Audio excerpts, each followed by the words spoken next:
Chapter 8, How to Get the Results You Want. The principal reasons for failure are lack of confidence and too much effort. Many people block answers to their prayers by failing to fully comprehend the workings of their subconscious mind. When you know how your mind functions, you gain a measure of confidence. You must remember whenever your subconscious mind accepts an idea, it immediately begins to execute it. It uses all its mighty resources to that end to mobilize all the mental and spiritual laws of your deeper mind. This law is true for good or bad ideas. Consequently, if you use it negatively, it brings trouble, failure, and confusion. When you use it constructively, it brings guidance, freedom, and peace of mind. The right answer is inevitable when your thoughts are positive, constructive, and loving. From this, it is perfectly obvious that the only thing you have to do in order to overcome failure is to get your subconscious to accept your idea or request by feeling its reality now, and the law of your mind will do the rest. Turn over your request with faith and confidence, and your subconscious will take over and answer for you. You will always fail to get results by trying to use mental coercion. Your subconscious mind does not respond to coercion, it responds to your faith or conscious mind acceptance. Your failure to get results may also arise from such statements as things are getting worse, I will never get an answer, I see no way out, it is hopeless, I don't know what to do, I am all mixed up. When you use such statements, you get no response or cooperation from your subconscious mind. Like a soldier marking time, you neither go forward nor backward. In other words, you don't get anywhere. If you get into a taxi and give a half dozen different directions to the driver in 5 minutes, he would become hopelessly confused and probably would refuse to take you anywhere. It is the same when working with your subconscious mind. There must be a clear cut idea in your mind. You must arrive at the definite decision that there is a way out, a solution to the vexing problem in sickness. Only the infinite intelligence within your subconscious knows the answer. When you come to know that clear cut conclusions in your conscious mind, your mind is then made up, and according to your belief, is it done unto you. Easy does it. A house owner once remonstrated with a furnace repairman for charging $200 for fixing the boiler. The mechanic said, I charged 5 cents for the missing bolt and $199.95 for knowing what was wrong. Similarly, your subconscious mind is the master mechanic, the all-wise one, who knows ways and means of healing any organ of your body as well as your affairs. Decree health, your subconscious will establish it, but relaxation is the key. Easy does it. Do not be concerned with details or means, but know the end result. Get the feel of the happy solution to your problem, whether it is health, finances, or employment. Remember how you felt after you had recovered from a severe state of illness. Bear in mind that your feeling is the touchstone of all subconscious demonstration. Your new idea must be felt subjectively in a finished state, not the future, but as coming about now. Infer no opponent, use imagination and not willpower. In using your subconscious mind, you infer no opponent, use no willpower. You imagine the end and the freedom state. You will find your intellect trying to get in the way, but persist in maintaining a simple, childlike, miracle-making faith. Picture yourself without the ailment or problem. Imagine the emotional accomplishment of the freedom state you crave. Cut out all red tape from the process. The simple way is the best. How disciplined imagination works wonders. A wonderful way to get a response from a subconscious mind is through disciplined or scientific imagination. As previously pointed out, your subconscious mind is the builder of the body and controls all its vital functions. The Bible says, "Whatsoever ye shall ask in prayer, believing ye shall receive." To believe is to accept something as true or to live in the state of being it. As you sustain this mood, you shall experience the joy of the answered prayer. The three steps to success in prayer. The usual procedure is as follows. Number 1, take a look at the problem. Number 2, turn to the solution or way out known only to the subconscious mind. Number 3, rest in a sense of deep conviction that it is done. Do not weaken your prayer by saying, "I wish I might be healed. I hope so." Your feeling about the work to be done is the boss. Harmony is yours. Know that health is yours. Become intelligent by becoming a vehicle for the infinite healing power of the subconscious mind. Pass on the idea of health to your subconscious mind to the point of conviction. Then relax, get yourself off your hands.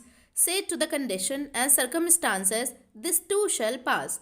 Through relaxation, you impress your subconscious mind, enabling the kinetic energy behind the idea to take over and bright it into concrete realization. The law of reversed effort and why you get the opposite of what you pray for. Q, the famous psychologist from France who visited America about 40 years ago, defined the law of reversed effort as follows. When your desires and imagination are in conflict, your imagination invariably gains the day. If, for example, you were asked no to walk a plank on the floor, you would do so without question. Now suppose the same plank were placed 20 feet up in the air between two walls, would you walk it? Your desire to walk it would be counteracted by your imagination or fear of falling. Your dominant idea, which would be the picture of falling, would conquer. Your desire, will, or effort to walk on the plank would be reversed. The dominant idea of failure would be reinforced. Mental effort is invariably self defeated, eventuating always in the opposite of what is desired. The suggestion of powerlessness to overcome the condition dominate the mind. Your subconscious is always controlled by the dominant idea. Your subconscious will accept the strongest of two contradictory propositions. The effortless way is the better. If you say, "I want a healing, but I can't get it. I try so hard. I force myself to pray. I use all the willpower I have," you must realize that your errors lies in your effort. Never try to compel the subconscious mind to accept your idea by exercising willpower. Such attempts are doomed to failure. You get the opposite of what you prayed for. The following is a rather common experience. Students, when taking examinations and reading through their papers, find that all their knowledge has suddenly deserted them. Their minds become appalling blanks while they are unable to recall one relevant thought. The more they grit their teeth and summon the powers of the will, the further the answers seem to flee. Yet, when they have left the examination room and the mental pressure relaxes, the answers they were seeking flow tantalizingly back into their minds. Trying to force themselves to remember was the cause of their failure. This is an example of the law of reversed effort, whereby you get the opposite of what you asked or prayed for. The conflict of desire and imagination must be reconciled. To use mental force is to presuppose that there is opposition. When your mind is concentrated on the means to overcome a problem, it is no longer concerned with the obstacle. Matthew says, "If two of you shall agree on earth as touching anything that they shall ask, it shall be done for them of my Father which is in heaven." Who are these two? It means the harmonious union or agreement between your conscious and subconscious on any idea, desire, or mental image. When there is no longer any quarrel in either part of your mind, your prayer will be answered. The two agreeing may also be represented as you and your desire, your thought and feeling, your idea and emotion, your desire and imagination. You avoid all conflict between your desires and imagination by entering into a drowsy, sleepy state which brings all effort to a minimum. The conscious mind is submerged to a great extent when in a sleepy state. The best time to impregnate your subconscious is prior to sleep. The reason for this is that the highest degree of outcropping of the subconscious occurs prior to sleep and just after we awaken. In this state, the negative thoughts and imagery which tend to neutralize your desire and so prevent acceptance by your subconscious mind no longer present themselves. When you imagine the reality of the fulfilled desire and feel the thrill of accomplishment, your subconscious brings about the realization of your desire. A great many people solve all their dilemmas and problems by the play of their controlled, directed, and disciplined imagination, knowing that whatever they imagine and feel as true will and must come to pass. The following will clearly illustrate how a young girl overcome the conflict between her desire and her imagination. She desired a harmonious solution to her legal problem, yet her mental imagery was constantly on failure, loss, bankruptcy, and poverty. It was a complicated lawsuit. There was one postponement after another with no solution in sight. At my suggestion, she got into a sleepy, drowsy state each night prior to sleep as she began to imagine the happy ending, feeling it to the best of her ability. She knew that the imagination in her mind had to agree with her heart's desire. Prior to sleep, she began to dramatize as vividly as possible her lawyer having an animated discussion with her regarding the outcome. She would ask him questions and he would answer her appropriately. He would say to her over and over again, "There has been a perfect, harmonious solution. The case has been settled out of court." During the day, when fear thoughts came into her mind, she would run her mental movie with gestures, voice, and sound equipment. She could easily imagine the sound of his voice, smile, and mannerism. She ran this mental picture so often it became a subjective pattern, a regular train track. At the end of a few weeks, her attorney called her and confirmed objectively what she had been imagining and feeling as true subjectively.